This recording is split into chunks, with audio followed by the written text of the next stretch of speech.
One of the most important things for making good progress is staying sane in the process. That's the number one thing I want to help you with today, and I hope I can give you a realistic approach to progressive overload and rates of progression. Before I get to the video, I have to give a shout out to Barbell Apparel. All pants, all joggers, jeans, everything for $99. You buy it for life with their lifetime guarantee.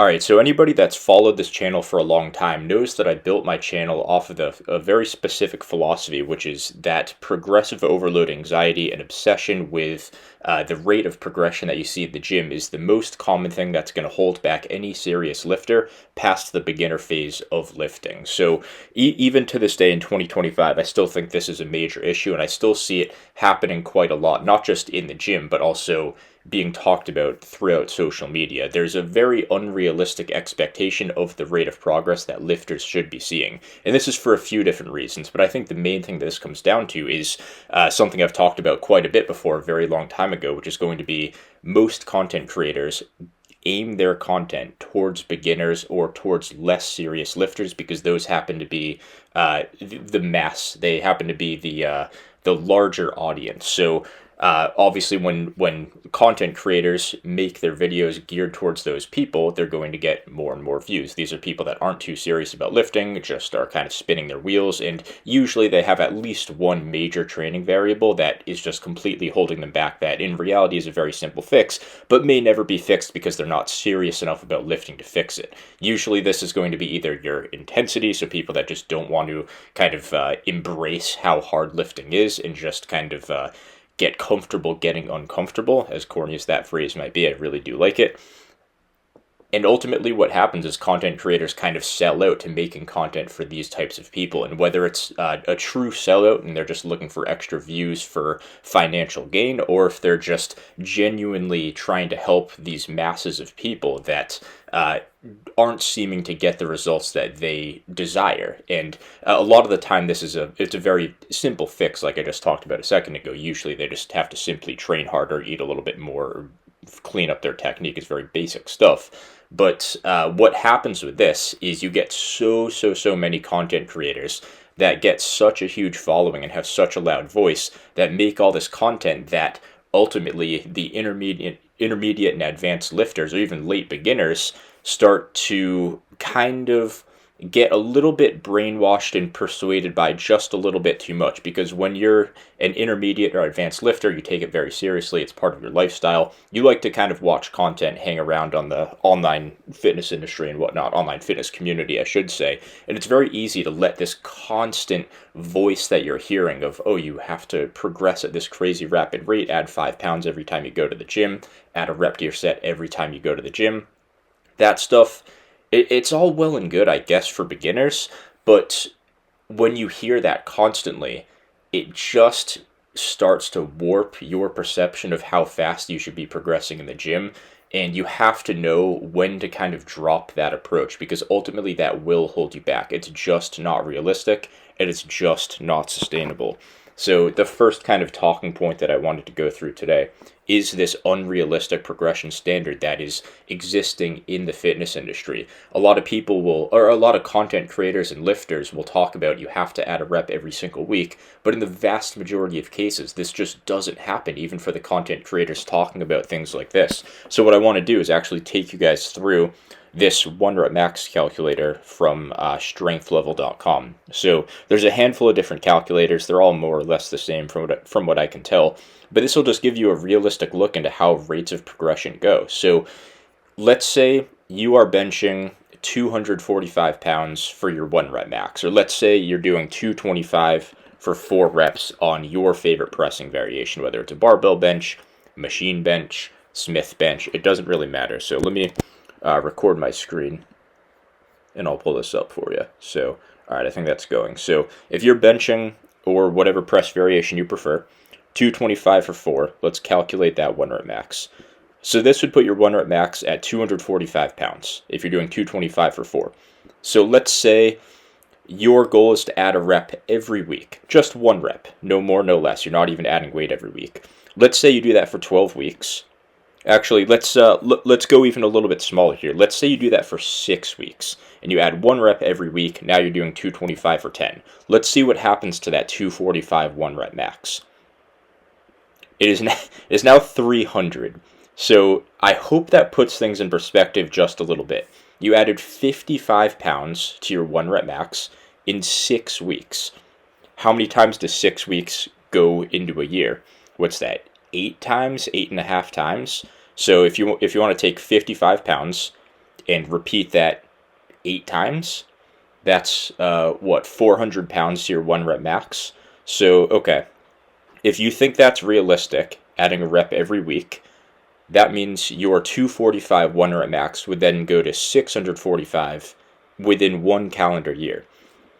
How insane does that sound? What sounds more insane? Adding a rep every week or bringing your 1 rep max from 245 to 645? Because more or less they're the same thing. So does that kind of put it in perspective, this obsession with adding a rep every week and how it really is unrealistic? I hope so. So let's go back to that same 225 for 4 1 rep max example. So 225 for 4 gives you roughly 245. And of course, these numbers are going to vary a little bit based on the individual. Like some people are going to be much better at 1 rep maxes. Some people are going to be much better at repping it out. But most people, it is going to be a bell curve. Most people are going to be, give or take, about the same. So this is going to hold true for more people than not. And even for the people that are going to have their numbers skewed, the same principle still applies, just maybe a little bit less extreme. So if you're doing 225 for 4, let's say you get to, let's pick a 1 rep max. So say you want to bring your 1 rep max from 245 to 275 in a calendar year. Do you think that's realistic? Do you think that's a good rate of progress? I would say that's not too bad. I would say that's pretty realistic, and I think most people that are benching 245 for 1 rep max can get to about 275 or so within a calendar year. That's basically going from like kind of that early intermediate phase to like that solid middle of the road intermediate phase, which is you're going to have a pretty respectable physique generally at those strength levels. So let's say you want to bring that to 275 or so. So let's say you get 4 with 225 now. Obviously, we already know it's 245 for your 1 rep max. Let's say you bring that to just 5. So let's say you add 1 rep. What does that do? That brings you to 253. So that's a solid little over 8 pounds. Maybe actually it was 245.5. So it doesn't really matter. These are all very nitpicky points in making. So let's say you bring it to 6. So you've only added 2 reps. But now your 1 rep max is 16 pounds heavier. So 2 reps add 16 pounds. Obviously, we can kind of get the gist of where we're going here. So 225 for 7 brings you to 270. That's already very, very close. And let's say you get 225 to 8 reps. Calculate that. That gets you to 280. So you've officially added 35 pounds to your 1 rep max in 1 calendar year.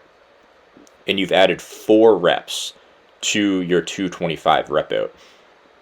Just think about that for a second. Just kind of like sit with it and just think about that rate of progress. That's 1 rep per quarter. So every 3 months, you're adding a rep to that lift. Most people think they're plateaued if they do the same amount of reps for 2 weeks in a row. 3 weeks in a row, people think they're actually genuinely, truly in a plateau and have to make major changes to their training. And if you're a beginner and you're within your first year of lifting, like sure, there's probably something else that needs to be addressed. But just kind of sit on that for a second. 225 from 225 for 4 up to 225 for 8. 1 rep to your top set every 3 months for 1 year increases your 1 rep max by 35 pounds. I mean, you can do more than that in a calendar year. But is that a bad rate of progress? If on January 1st you hit 245 for a 1 rep max, and I told you at the end of this year, if you train hard and stick to your program, you'll get 280 for a 1 rep max, you'd probably take that. Like, of course you can achieve more. Obviously you can. There are people that have blown that out of the water. But just think about that for a second. 1 rep every 3 months. So that's 11 to 12 weeks out of every 12 to 13 weeks that you're doing the same exact weight for the same exact reps. The one little caveat I will add to this is, assuming you're doing multiple sets, odds are you'll kind of sporadically see the second and or third, maybe fourth sets, reps in some cases if you're doing 4 sets, you'll see those numbers kind of increase sporadically. So it's not entirely unrealistic to say add a rep to one of your, say, 3 sets every week or every other week. Like, that's not too unrealistic at all. But just to put things in perspective, I think this is very important to look at. The next thing we can kind of talk about here is just the mindset to take when it comes to realizing your gains. And ultimately what progressive overload is just realizing gains. Because look back at this example. If you can add a rep once every 3 months and have a very good rate of progress, ultimately, when you look at things in the big picture, how are you supposed to progress in the meantime? Well, repeating the same thing doesn't necessarily mean that you're not getting any good stimulus from that. A lot of people will say progressive overload has to occur to stimulate growth, but progressive overload is just the outcome of growth. I've talked about that before and don't need to go into that in depth. If you want to check out my thoughts on that, just go to sort my videos from old to new and look at my first handful of videos related to progressive overload. So the mindset to take with progressive overload is you can't go to either extreme, and you don't even want to be near either extreme.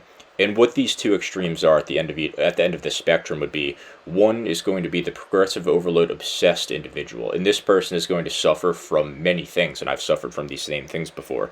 When you are expecting your strength to go up and your performance to go up at a rate that is much faster than what your true rate of muscle growth is, you are going to have to compensate for that in ways that are not related to the total muscle that you have on your frame. That's going to be things like avoiding certain lifts that you don't see progressive overload on, not tracking them, not taking them as seriously, starting to kind of view them as just an accessory or pump work or whatever. This is the classic powerlifting hierarchy. This is going to be other similar things like issues with your technique. There are very many ways you can make a lift easier just by increasing your, say, arch on a bench press, increasing the speed of your eccentric, bouncing a little bit off your chest, using a little bit more leg drive, lifting your butt up a little, widening your grip up a little bit, changing your bar path a little tiny things like that just decrease your stimulus just a little bit every single time, because you are focused on the number and increasing the weight or increasing the reps of that lift you're doing. And of course, a bench with bad form is still going to get you some growth. I'm not trying to say it doesn't do anything for you, but ultimately it's unsustainable. And what I'm trying to say is you're chasing the wrong thing. You should be chasing stimulus, and progression should be the outcome of that. If you're chasing progression, it's usually going to be at the result of your stimulus ever so slightly each week, and eventually you're going to get to a point where it's just not sustainable, and you're going to have to do this major overhaul to your technique across the board. And it just kind of it's a very hard thing to come to accept when you feel like you've made all this progress. Then you feel like you're starting at square one. And there is another end to the spectrum too, which is going to be the other extreme. So let's say you're not somebody that's like hyper aggressive when it comes to adding weight and adding reps to your lift, and you're not super obsessed with progressive overload, and you're not kind of riddled with progressive overload anxiety. These are going to be the people that are very timid and kind of afraid to add weight. These are going to be the people that maybe feel very comfortable at a certain weight, or they wait until a certain weight feels like easy to be able to add weight to that lift. They never feel quite ready to add weight.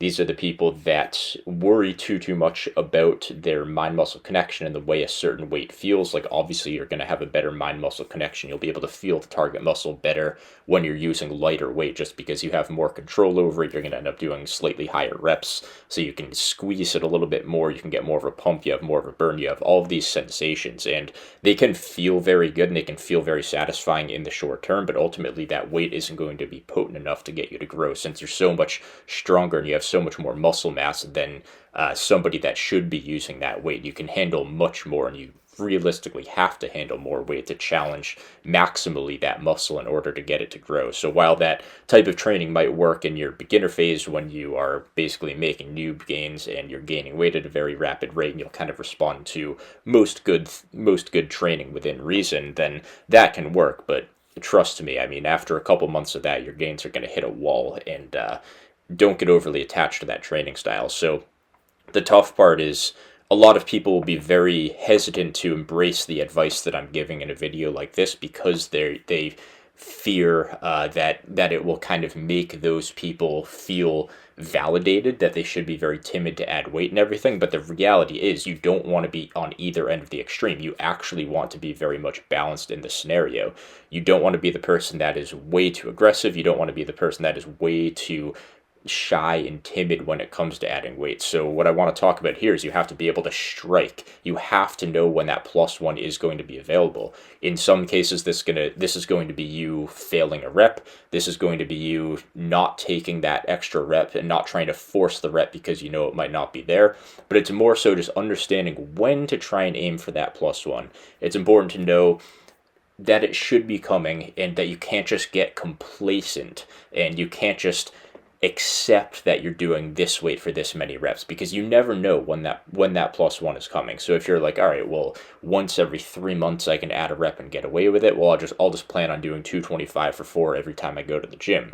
That's not the mindset to take. The mindset to take is you should be doing 225 for 4, but trying to get 5 if it's there. You can't force it, but you have to be ready to do 5 in case this happens to be the week that 5th rep does start to show up. So you can't be too timid, because then that 5th rep will never happen. But if you're too aggressive, you're going to sacrifice your good stimulus and your sustainability just to scratch that little itch that doesn't actually do anything for you, just to get that 5th rep written down in your spreadsheet or on your program. I also want to talk about actual progressions here. So adding a rep is somewhat of an arbitrary progression. Rather, I should say it's not a specifically special or unique type of progression. If you have a true eye and you keep a close eye on how things feel over time, then you'll know that just adding a rep, it doesn't just kind of come out of the blue. You can see little indicators over time, if you're observant, that a +1 rep is starting to come soon. Because obviously adding a full rep every week isn't sustainable. So just by the nature of that, you are going to have to repeat performance for a few weeks on end at various points of your lifting career. But adding a rep in particular is somewhat arbitrary. It may be the most objective measure, but that doesn't make it superior to others, like the same amount of reps feeling just a little bit easier, or being able to have a little bit more control over the bar, or that last rep moved a bit easier, or the first rep felt easier and flew up faster. Like those are the signs that you see in between adding a rep to a set.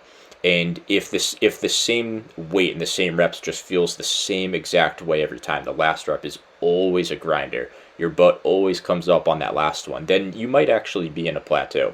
But try and keep a close eye, and those will kind of give you those little reassurances. And what tends to happen here is people become too numbers oriented, they become too logbook obsessed, because being able to say that a set of 8 this week felt ever so slightly easier than the same set of 8 with the same weight on the same lift last week, you can't exactly scratch that dopamine itch that writing down that extra 9th rep would give you in the logbook. So you have to be a little bit more patient, and I empathize with these people because I get where they're coming from. In any other sport, you shoot the puck, throw the ball, whatever. It takes a little bit of work, but within seconds you know if it's a goal or a point or whatnot. In lifting, it's like you put in a ton of work, and then you just have to like sit back and wait. You don't get any instant feedback. So everybody's kind of scratching and clawing for that instant feedback. So what I would say is if you feel like you need kind of that instant feedback from lifting, I would actually focus a little bit more on like posing, enjoy the pump, check yourself out in a posing room or something at your gym or at your house after the lifting session. Like enjoy the gains that you've made, and I would say be proud of yourself, and just understand that you put in a lot of work to make that progress, and you can kind of just stand and look at yourself and feel proud about that, because obviously there's not a whole ton of other short-term benefits that come with lifting that kind of scratch that psychological itch. So overall, that's for the most part what I want to talk about in this video. So I hope that was something that resonated with you, and I hope it just gives you a realistic look into how progression should look for bodybuilders over time. So with all that being said, that's all I got. I will see you guys in the next one.